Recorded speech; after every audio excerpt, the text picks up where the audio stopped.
Welcome to Living in Connection, where we explore the nature of physical and non-physical reality and what that means in your life.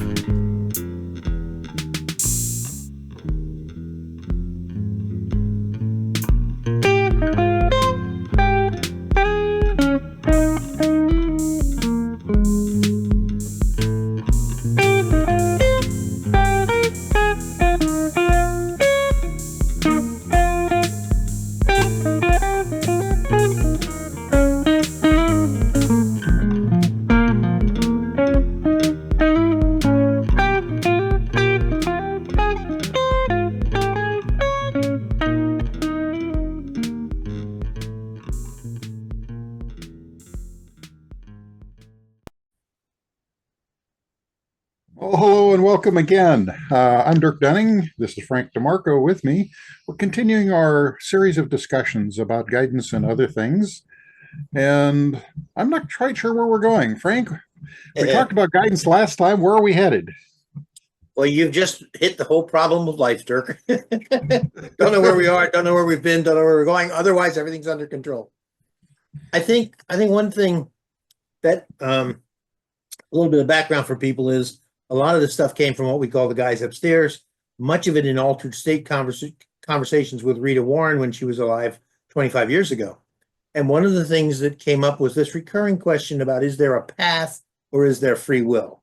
And the guys from the beginning said, this is all about free will because that's what you're there for, is to choose and create yourself by your choices. But it isn't quite that simple. And ultimately we came to this, as this is my understanding of where we came. And this does tie in with guidance, and that is, here we are in this free will universe. We're all doing improv. The cast has been together, you know, whoever you happen to be in your life is there. You're doing improv and you're making decisions. And nobody knows ahead of time what the decision is going to be or how well it's going to work out or not. But as they have said to me many times, we are always on plan B. It doesn't matter where you go, we'll always have more options for you, and you choose among them. And we'll choose, you know, and then there'll be another plan B beyond that. They didn't say this in any sense of frustration either. They're just saying this is the way it proceeds. You're walking what they call the pathless path. Or as Emerson said, you don't walk where the path is, you go somewhere new and you make a path, you know? So if you and I are in an uncharted, well, it doesn't have to be an uncharted wilderness, but let's say it is, and we're walking across a field, we may have as our own private fantasy, a particular place on the horizon where we're heading for. We don't necessarily have any idea how to get to that, except vaguely in that direction. So you make a step, and then each step involves consequences. And at some points, I think, we get guidance whispering in our ear going, you know, there's snakes over there. You better go this way. Okay, we'll do it. Or we don't do it and say, okay, well, there's snake bite kit in your backpack, you know, now that you didn't go before. But regardless whether the trip winds up to be smooth or bumpy, we always have an ace in the hole that a lot of people don't realize they have, which is, as you know, guidance. So that would be my like theme song for this little half an hour. It would be guidance as a help in doing improv. I think that's a great way to head. As you were describing it as improv, I wasn't quite expecting that. It gave me visions of actors doing really great improv with their standard method of yes and just continuing. But then it also sent me back to remembering as a kid of that, you know, typical thing with my family. We would go someplace and my brother would break and be across the field and over the hill and disappear. And I'd be busy turning over rocks and climbing trees, and everybody's different in how they approach that. I was waiting to hear about where your brother wound up, but I see what you mean. He was more kinetic energy and you were more scientific looking at things. You know, Yeah. And everybody's path is different. Sort of has to be. Now, I can say for myself, but how about you? Do you remember a time before and after you were aware of guidance, or were you always aware of guidance?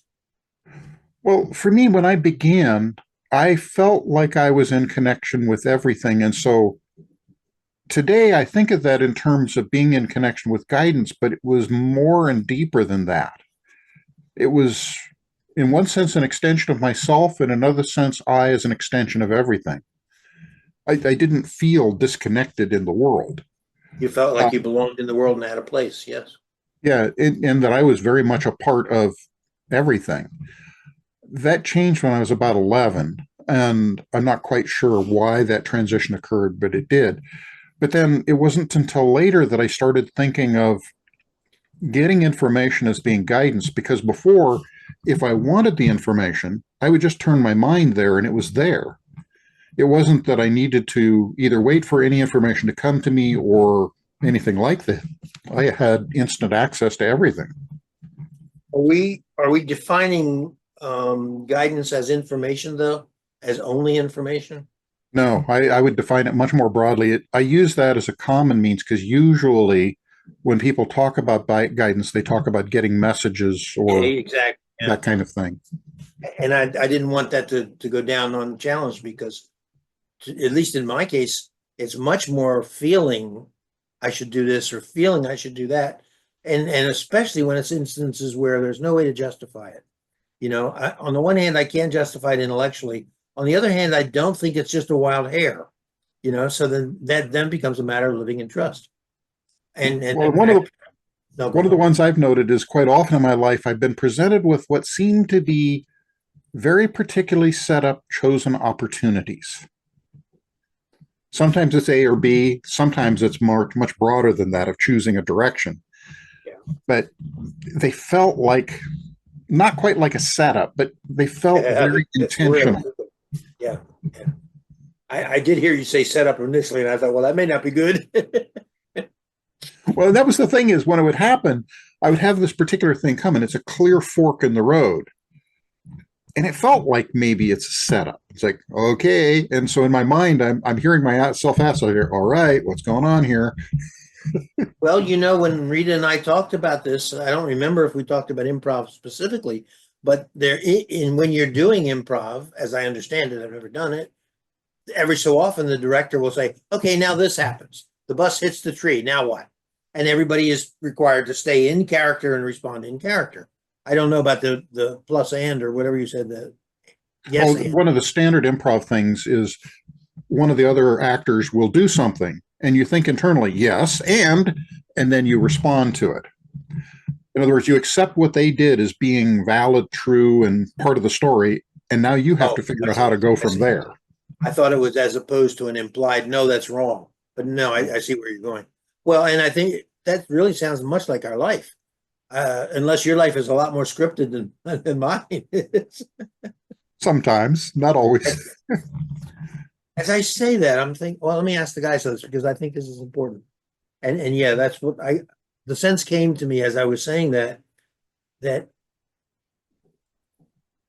I've lost it again. Well, let me go someplace and see if it recurs for you. I've had many occasions, particularly with dear friends, where we're out doing something and we're talking about something or beginning to do something, and almost immediately exactly what is needed in order to either reinforce or make a point happens or appears. Okay. And it's very apparent that it was associated with what we're doing, that this was not random by any means. I think I've told you that Colin Wilson said once that he regarded coincidence as the universe patting him on the head and saying you're going in the right direction. Yeah. And I like that. How do we explain people whose lives don't seem to work, whose lives they don't seem to believe, and their life seems to back up that they shouldn't believe that they're protected, that they're taken care of? They have guidance same as we do, and it's not necessarily they're not listening to it. How do we explain that? In some cases, when I've seen that, I think there's lots of different examples and cases of this. In many of the cases, what I see happening, or what I think I see happening, because I don't necessarily know for sure, is an internal fear playing out, where they're afraid for some reason, or they have a fear of something, and as a consequence, they're reacting to that fear rather than to the events as they're happening. You know, that sounds right. Like they're too busy averting catastrophe to realize that all you have to do is walk over here and it's fine. Yeah. The guys once said, it's too bad that we have a saying, it's too good to be true, and don't also have a saying which would balance it, it's too bad to be true. Because if it's Mhm. bad, people are willing to credit it and they say, oh yeah, it could be even worse than that. But but not so. Well, this isn't guidance, but it kind of, I think, it exemplifies the point. I have every now and then run into cases where drivers out on the road are driving around and they're doing a good job, but then they'll do something silly, like particularly about 25 years ago when the sensor lights first came around. They would pull up to the light, but because of concerns that somebody might turn into them or whatever, they'd stop a car length short of the light, not understanding that the sensors required that they be over the sensor for the light to change. And so they've parked back behind the sensor on the next pad back, and the light's going, there's no one there. We don't need to turn the light. Uh, And so they've created their own problem without knowing it. I didn't know what you were talking about. Do we have them in the East? They're all over the place now, but one of the things that happened is this was common enough of particularly some elderly people, but some just overly cautious people doing this, that what they do now is they've gone mostly away from having the sensors in the road, and now what they have is cameras up on the poles looking down that are identifying where vehicles are, and they recognize that sometimes people do this, and so they do a more comprehensive check than they used to. I wonder if this is an analogy to the situation the guys find themselves in. I think it is. I think that's the reason for the story. I don't know whether they have ulcer medicine in the non-3D, but I suspect if they don't, they need some. Well, and this maybe isn't guidance, but it's kind of related.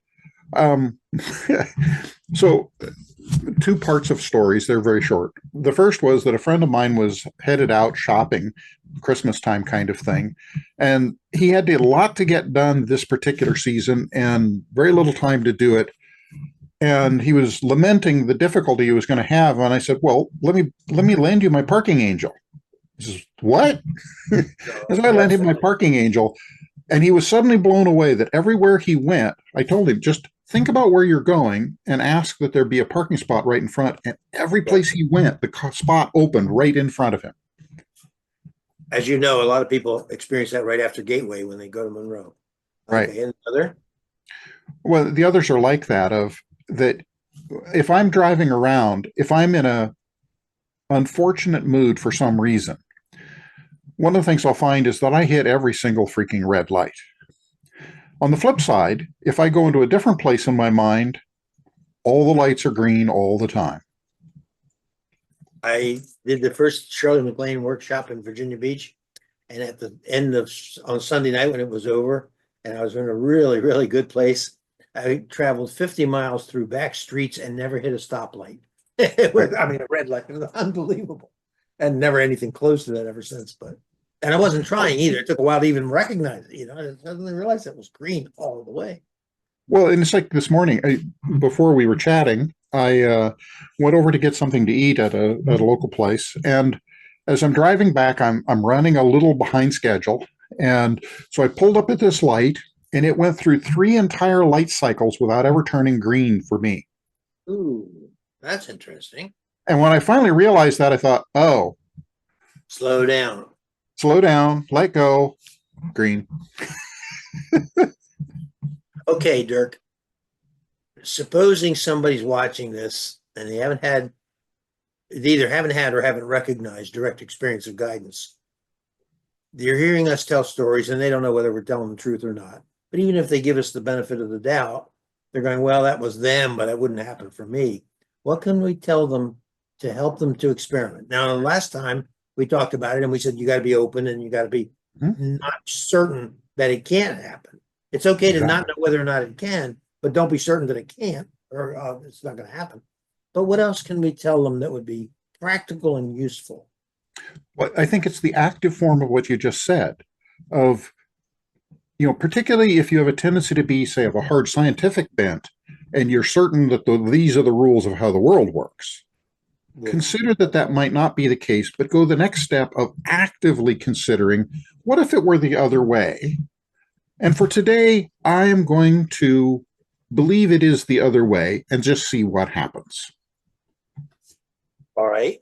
Anything you can think of to make that easier for people to try, especially scientists like yourself? Just being very conscious of when you are prescribing in your mind how the world works.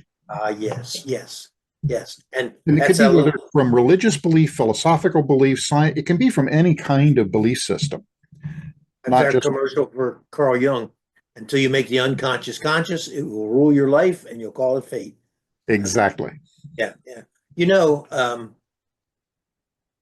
just Or blanked another way out. to think of it is that in any belief system like that, the tendency is that you're creating self-reinforcing rules.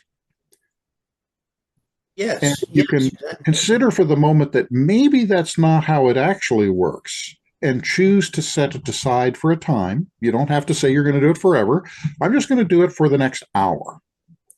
See It what won't happens. come to an end. It won't destroy my life. I'll just try it. I know what I was going to say earlier and forgot, and that is, it took me a while to realize that faith and doubt are not two different things. They're the same thing viewed one way or the other way. Exactly. Faith means I don't know, but maybe. Doubt means I don't know, but probably not. But it's the same I don't know, just looked at from one way or the other. And if you're willing to go ahead on faith and say, well, we'll see, that's not the same thing as saying I believe it without examination, or even I believe it ahead of time. But it's I believe that maybe it's worth exploring.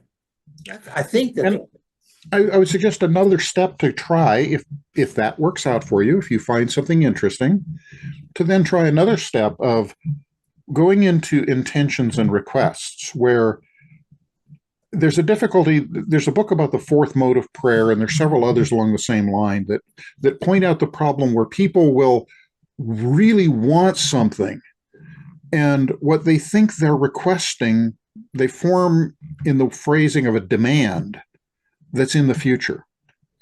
And the mistake that happens is by putting it in the future, it's a wanting, and you absolutely get the wanting of it in the future, but the future never actually arrives because we live in the now, always. Free ice cream tomorrow. That's the sign on the Right. Yeah. Or Well, in another age, I'd like to borrow a nickel or whatever it is for a hamburger, and I'll gladly repay you on Tuesday. Wimpy. That was Wimpy. Where are you getting old? Yeah.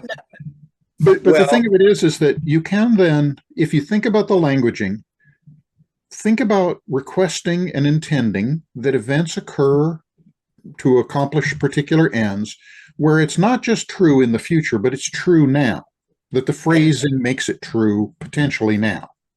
there's another crucial element that may be hard for people to understand, and that is if you throw in gratitude for it having happened before you see it having happened, it's actually it is a good feedback loop that says I am confident that this has happened, and that's really they're winging it. They're doing it on faith because they haven't seen it yet. But the gratitude actually, I believe, helps keep them open enough to attract it to themselves. That sounds a little woo-woo, but it only sounds that way. As you and I know, it actually works.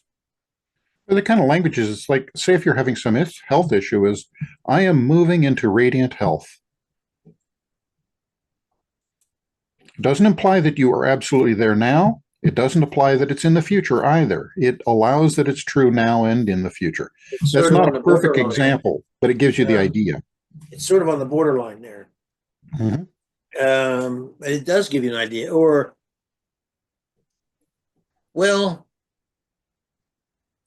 I am always provided for. I mean that Yes. doesn't have any future in it. And of course, we don't want it to sound like a magician's trick either. If I do this, I can con the universe into giving me anything I want, and it not only isn't it, it's a good thing it isn't because it wouldn't be good for you. But I know both you and I have seen this many times of people really wanting something where they gain something at others' expense, and that almost always fails. The ideal answer is that everybody gains at no one's expense. Well, yeah, that's right. That's right. And there, of course, the more you look at it, the more sides there are to look at. How do you know what's good for you? Exactly. Most people that I know think if they won the lottery, it would be wonderful. And I think that'd be the last thing I would want. because I feel like money in large amounts has its own rules and will warp your life somewhat. Now, of course, somebody who wins it, maybe it's exactly right for them. I'm not making hard and fast rules for anybody, but I'm saying I don't find it easy to know, will this thing be good or bad, even after the fact, because it's usually both. Look at it this way and that was terrible. Look at it this way, that was wonderful. Same thing. Well, I've mentioned the story to another group where when I was a teenager, I had had mumps 4 times as a kid, which is absurd. That normally is not possible, but it happened. And then as a teenager, I ended up with a mumps-like disease that I caught along with my dad at the same time. We both came down, our throats swole up. It was not mumps, it's some other virus. And we were down for 2 weeks sick. And during that 2 weeks, my dad and one of his guys were scheduled to go work at a particular factory on a particular job. And because he was sick, they couldn't do it. And the company ended up hiring a couple of guys from another company. And no matter who it was who did the work, there was a failure that occurred and they were killed. In this case, being sick for those 2 weeks saved my father's life and changed my future. So sometimes what seems an adverse thing in the moment is actually the best possible route. The story, I think it's apocryphal, about how do you know that that's a good thing? How do you know it's a bad thing? That in rural Russia somewhere before World War One, the kid a horse comes and the kid finds a horse. Everybody says, "Oh, isn't that wonderful?" And the father says, "Well, how do you know?"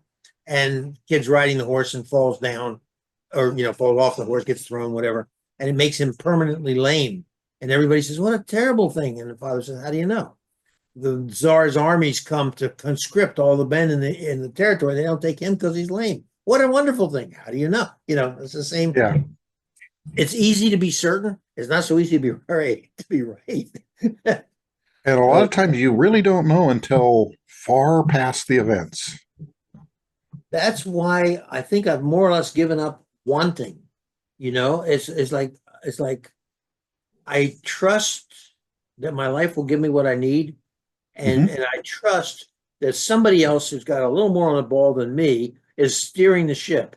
And I might be in for a crushing disappointment. I don't know, but I do trust it because I know I don't know. That sounds funny, but I mean, I know that I don't know. Well, and I've seen, just to the example you were describing, where many friends and colleagues when I was a teenager and later went off into business and they did things, and their whole goal was to become fabulously wealthy and powerful and, the fairly traditional route. Yeah. And in most cases, what that resulted in was them having all kinds of trials and tribulations that they wouldn't have otherwise, that ended up really messing with them. Sure. Again, like you say, maybe that's for the best.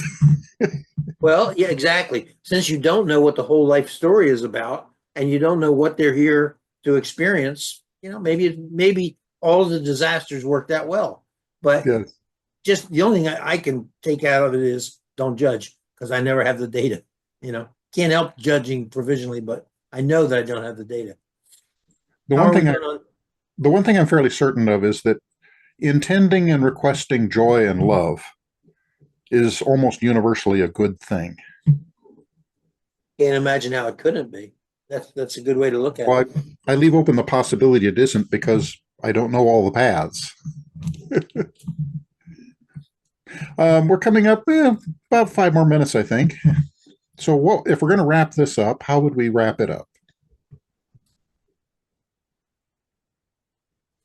If you look at your life in trust, and if you remain open to the possibility that you have active assistance, guidance, your life will proceed more smoothly.